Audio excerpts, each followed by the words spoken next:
রান্না করছি কই মাছের তরকারি কয়েকটা সবজি দিয়ে। সবজিগুলো হচ্ছে আলু, বেগুন, ধুন্দল। তো চুলাইতে নতুন একটা হাঁড়ি নিয়ে নিয়েছি।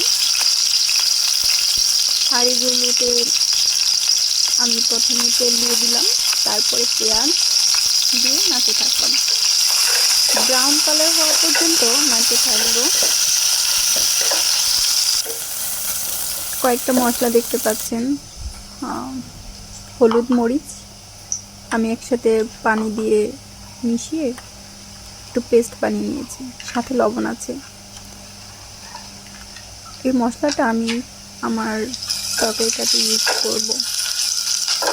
যখন ব্রাউন কালার হয়ে আসবে তখন আদা রসুনের পেস্ট দিয়ে দিব।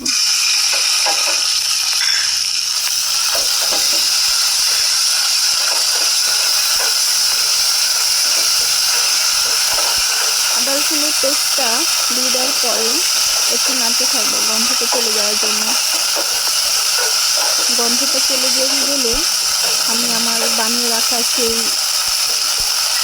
হলুদ মরিচ গুঁড়োর যে পেস্ট, সেই পেস্টটা দিয়ে দেব। আমি আর একটু পানি অ্যাড করে দেব যেন মশলাটা একটু ভুনা ভুনা হয়।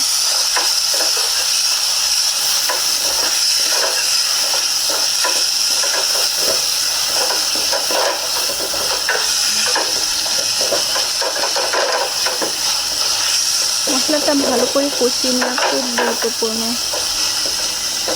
নইলে তরকারির স্বাদটা সেভাবে আসে না। কাঁচা হলুদ, কাঁচা মরিচ আর কাঁচা আদা রসুন পেস্টের গন্ধ থেকে যায়। আপনার রান্নার স্বাদ নির্ভর করবে আপনি আপনার মশলাগুলোকে কত সুন্দরভাবে কষিয়ে নিচ্ছেন। আমি আলুগুলো দিয়ে দিলাম। মশলাটা কষানো হয়ে গেলে, যেহেতু আলুটা একটু শক্ত, সিদ্ধ হতে টাইম লাগে,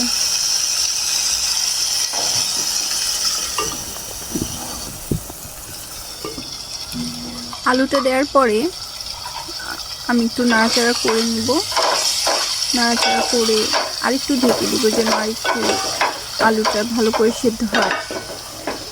আমার আরও দুটো সবজি আছে, আমি অল্প কিছু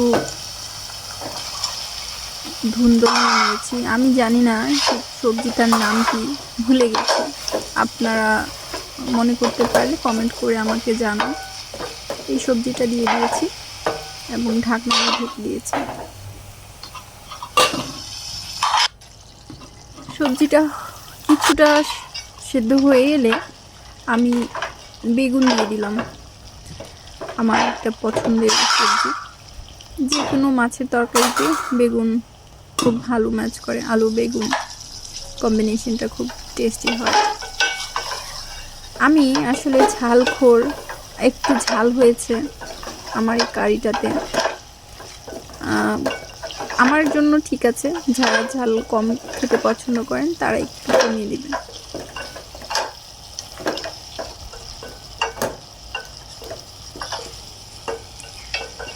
সবজিগুলো কষানোটাও খুব গুরুত্বপূর্ণ, এটার উপরেও সমস্ত তরকারিটার স্বাদ ডিপেন্ড করে। কষানো হলে আমি দিয়ে দিব পানি। হাই আছে আমি চুলাটা দিয়ে দিয়েছি।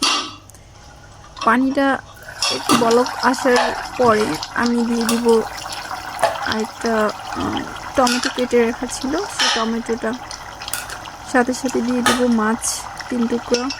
যেহেতু অল্প করে তরকারিটা রান্না করেছি, আমার মাছ একটাই ছিল ফ্রিজে, ওই একটা দিয়ে রান্না করেছি,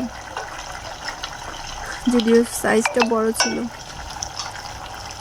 আমি সাথে সাথে কিছু কয়েক টুকরা বড়ি দিয়ে দিয়েছি। এটা ঝোল তরকারির সাথে খুব ভালো যায়, ডালের বড়ি আমার খুব পছন্দের একটা জিনিস, ডালের বড়ি।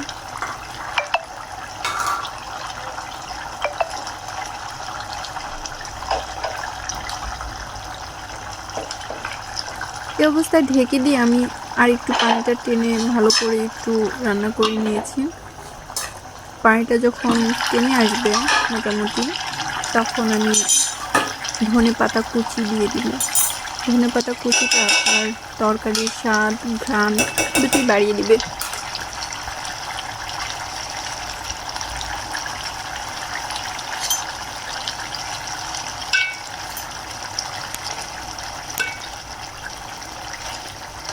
আমার রান্না মোটামুটি প্রায় কমপ্লিট।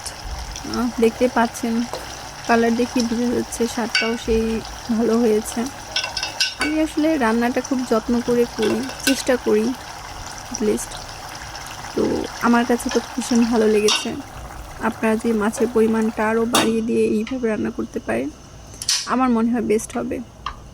তো চুলার আগুন অফ করে দিয়েছি। এই হচ্ছে আমার ছোট্ট একটা রান্না, কই মাছ ও আলুর বড়ির ঝোল। থ্যাংক ইউ ভিডিওটা দেখার জন্য। ভালো থাকবেন।